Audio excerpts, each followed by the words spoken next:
Who are you and how can I help you? Amazing question. Amazing intention that can come from you as a salesperson. How you can take any conversation, any meeting, and just keep that front of mind. Who are you and how can I help you?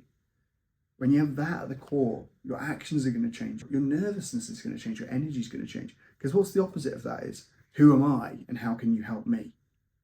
Very different. And I think a lot of salespeople operate from that mindset. It's like, do you know who I am? And how can you help me? How can you help me get what I want, which is commission, the moolah, the money? I want a new jacuzzi. I want a sauna. Infrared saunas come out. I want a new sauna. And that's the shift you've got to make as a master salesperson. That's the shift you've got to make, is you have to stop focusing on you and what can help you and how someone can give you what you want and what's in it for you. I think more than what's not in it for you, that there's always commission in it for you, right? There's always money in it for you. There's always expansion, reputation. I want to have more reputation. I want to be more respected. I want to have the win so I can brag about it internally. There's always going to be that, right? But that energy, pretty low vibe. There's some of it there that's really good for competition, right? There's really good for riling you up and going, I'm going to show these guys what I'm made of. And that's fine. There's a healthy dose of that. But at the core of it, what are we talking about? We're talking about energetic states in sales. Like, if I'm focused on helping you get what you exactly want, I'm a good person to know for you. I'm a great person for you to know if I can help you get what you want. But what about all the rubbish that's in your head?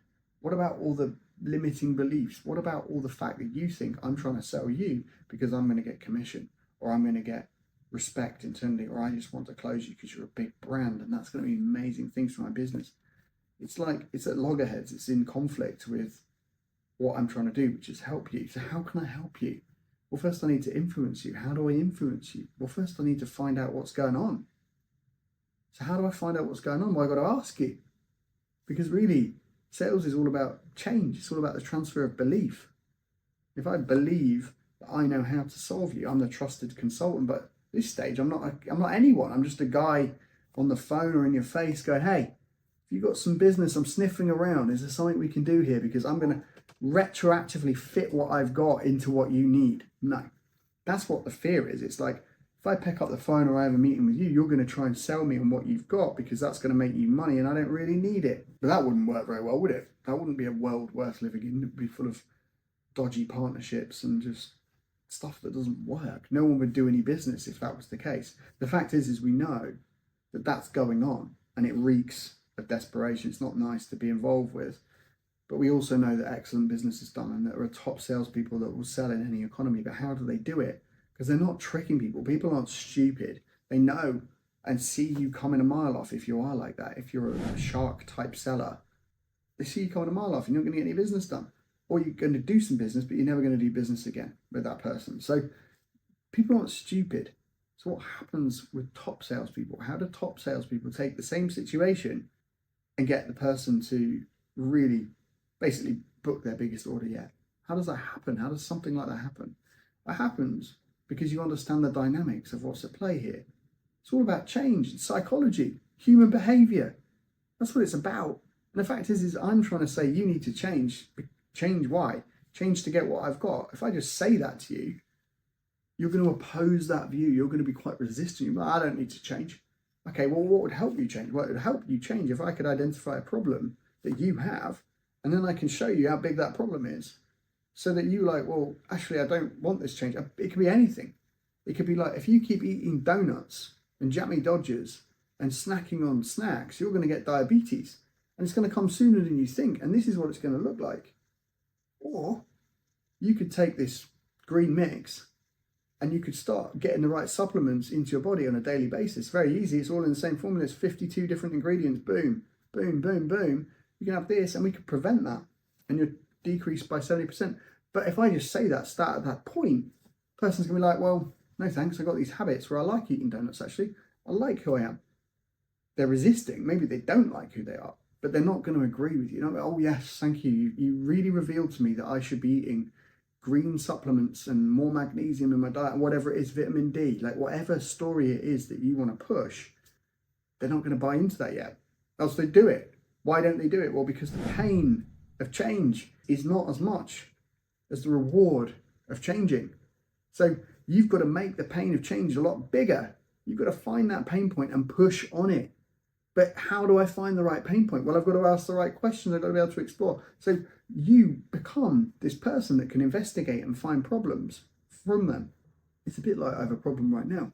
I have airplanes flying over this studio, and every time I'm talking, a plane is flying over.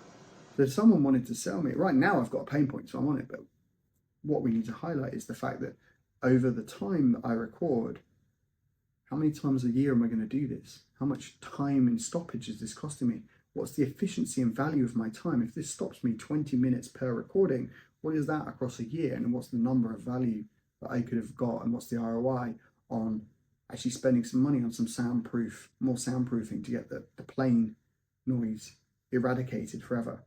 If it's $5,000 to do that, but I make 250,000 from the extra 20 minutes a day, whatever it is, you've got a huge reward for very little pain. I'm not thinking about cost because I'm thinking about reward. I'm thinking about what I could do with that extra 20 minutes in my life back because I value my time.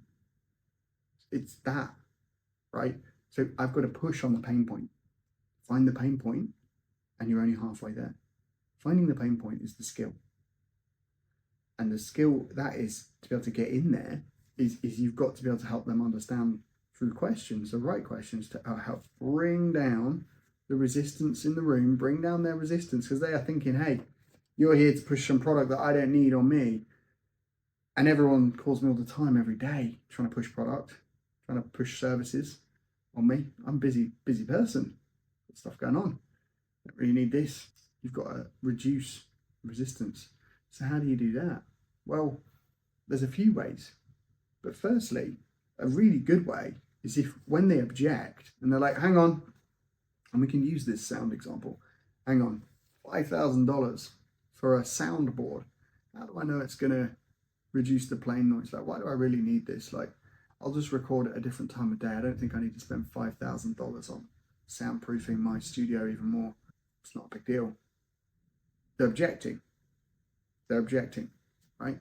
So then if you come in and go, $5,000 isn't a lot. Like, this is definitely going to reduce your 10% of people sign up. They say, oh, this is the best thing I've ever had. I wish you start down that track of trying to prove what they said wrong. I'm not bought into what you're saying. I'm like, well, I still think what I think. And you're here pushing the quality and why this soundproofing is the best in the world. I'm not bought in. But what if I said, you know what, John, you're quite right. You are quite right. I agree. Why would anything cost $5,000? I couldn't believe it either. And then I saw the results. I saw what it did to people that I care about and the results that they've had with their recording studios. And they thanked me because what they realized was they were getting migraines from the stress of actually re-recording, editing, time that had taken. They were getting annoyed, and that annoyance was coming off on camera, and it was damaging the quality of their videos. So the overall production was reduced. And they thanked me because within 3 weeks, like, this stuff, they're like, I'm not looking back at best $5,000 I've ever spent. I get it. I understand it. I get why you might be thinking that. And pretty much everyone says the same thing. Like, at first, they're like, $5,000 on soundproofing. You've got to be kidding me. That's why we get you in. We've got 2 weeks to return it if you don't want it. But what we say is, give us a shot, because once you understand that time, you're no longer going to have to stop. When you're on a roll, you can get your ideas, and ideas are the greatest currency in the world. Good ideas are the greatest currency in the world. You can impact the most people, and what you're doing, I fully believe in it. What you're doing, and this is why I knew we had to have a conversation, because I was like, if you've got this problem is costing you $200 to $1 million a year. Let me break down the maths. Let me show you. And you take them on that journey. Planes coming. This is a great example. Someone's probably going to comment and sell me some soundproofing equipment here because I need it, clearly, because the time I've chosen to record is right on flight mode. But what I'm saying is, if you go in there and you agree to the objection, it's a very good way to start the question. Answer the question. It's a very good way to answer their question, their objection. You're going to lower the emotional intensity in the room. They're not going to expect it. When you agree with someone, we lean in. Hang on, did you say agree? I was expecting you to disagree And I was getting ready to fight and defend my response. But you did something different. You agreed with me and you told me that I was right to think that. And now I feel understood. I feel like you get me a little bit more. I feel like actually I like you a bit more. Even though you might be saying it, you might not be saying it. I feel like you actually get me, part of me. I feel validated. I feel like, not that I need your opinion to feel validated, but I just feel like, hey, okay, you're being real, and I like that. And because you're being real, I trust you a little bit more. So I'm a bit more open to actually hear and receive what you're saying. Before, I'd be full of resistance. I'm full of preparing my answer to then take you and defend my argument that I just stated, because I made a statement, and that statement flies directly in the face of what you do. Probably triggers you a little bit. But instead, you sidestep the trigger. Boom, no trigger here. And you agree. And that disarms them. So now you're in this state where you're just two people, disarmed, connecting a bit more, moving forward to trust. Pretty good place to be. But we're not done yet, because you've got to identify what is the real pain point here. Is it the lack of time, the wasted time? Is it the lack of content? Is it the lack of lives that you didn't impact because you couldn't record because there's planes flying over and you didn't get that equipment? Or is it just a standard to yourself? You're like, well, this is the standard of the production that we put on. This is what we do here. At Castle Enterprises, we have the highest quality production. So of course we invest in this. This is nothing compared to what we're going to produce for people. Lives are going to change. So you're connecting them to an identity, someone's identity. So now I'm thinking yeah, of course, my identity is to have the best of the best. So I want to produce the best content. I want to help the most people. I want to help people really change their lives here, change salespeople's lives, do what this video says, which is become a master at sales. So it's in my core, it's an identity, it's a value. And the value, I'm now thinking value, quality, what it will do for me, what it will do for the people that I care about, and how I can serve them better. So I'm not thinking about cost anymore, because the cost is negligible, because the value vastly outweighs the pain point. And the pain point is going to keep happening. So if I want to change, which I do now because I'm motivated to change, because I've seen what it's costing me, I've seen how it's holding me back, I've seen where it's limiting me. Because of those factors, I'm now motivated to change, and I'm open to hear you talk about your solution, which is how we solve the problem.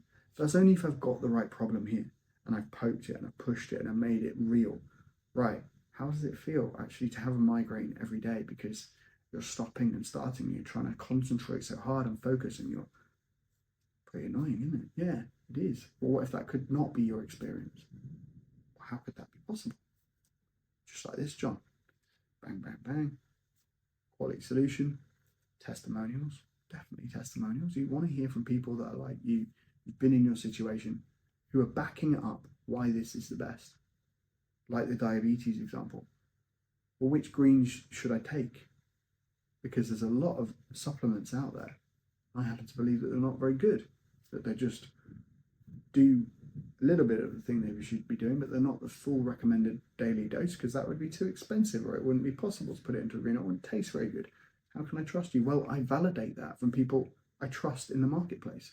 Then I don't need to do my research. If I know someone that I know does a lot of due diligence and research, and they've been taking this product for 10 years, and they look and feel amazing, they've got lots of energy, and they get great sleep at night, and they're just like, this product's legit, I have no vested interest, but I know that I've done my research. I'm going to take their word for it, because it's going to save me time. And I'm going to go, well, they're buying it. Trust them. The testimonial. Job done. I'm in. I don't want diabetes. Let's take the product. Let's go. Let's give it a test.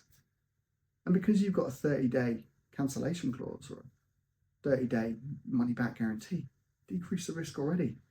So my habits aren't controlling me. My limitations aren't controlling me. My inertia to say, is this really a good product, or is it just a fat profit margin for you, posing as a good product? And so do supplements really work? All of those different skeptical messages that your brain's going to throw up. And will I really take it? I'm not looking at all of that now. I'm looking at longevity. I'm looking at the testimonial of someone I trust saying, this is solid. I'm looking at the results of what this could be and the outcomes, and who I would be as a person I started taking this product and it resonates with who I want to be, my future self. So would I be better off taking this product or not? Well, I don't know, but let's go, because it sounds like I would be. And based on the information to me at hand, this is a really good investment and it's going to save me all of this grief later on in the future. So I'm in. And that's where the solution is presented. And I don't need to present too many details there. If they're already sold, don't keep talking. Don't need to go through it all again. They're already sold. If they're already willing, able, and motivated, don't make it harder. You don't need to keep selling it or extend the sale. Close the sale. Brilliant. Let me send you the paperwork. Sign here, please. Bank details. Now you set up. There we go. And that's the tipping point. Move forward. If they have a tipping point and they're like, well, again, what's a tipping point? It's where a decision needs to be made. If they've got a tipping point and they're throwing out another objection, you use that objection to again get back to the pain point, explore again, and remember that that's where you can validate them, make them feel like you're on their side, because you are. You're there to serve. You're there to serve. You're there. How can I help you? Comes out then. Who are you and how can I help you? If you're there for you, it's just like, I want to close you. And that frustration in them having that second objection, that third objection, that last tipping point objection, your frustration is going to show. And they're going to see it and they're going to be like, you're really in it for me. You just want to close me because you want that commish. That's not enough. It's not enough.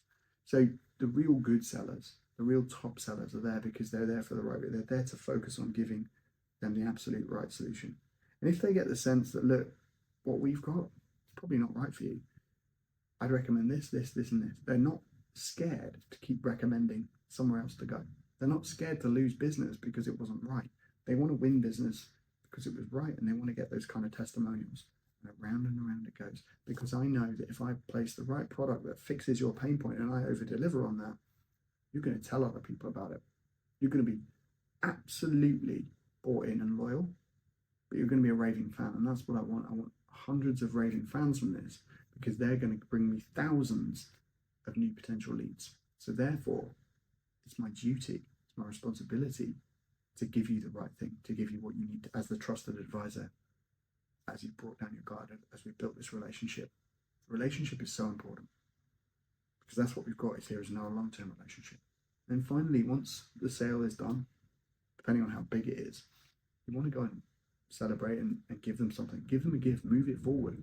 If you promised a product and you're building something together, give them a prototype, a mock-up, introduce them to the team that will be taking care of them.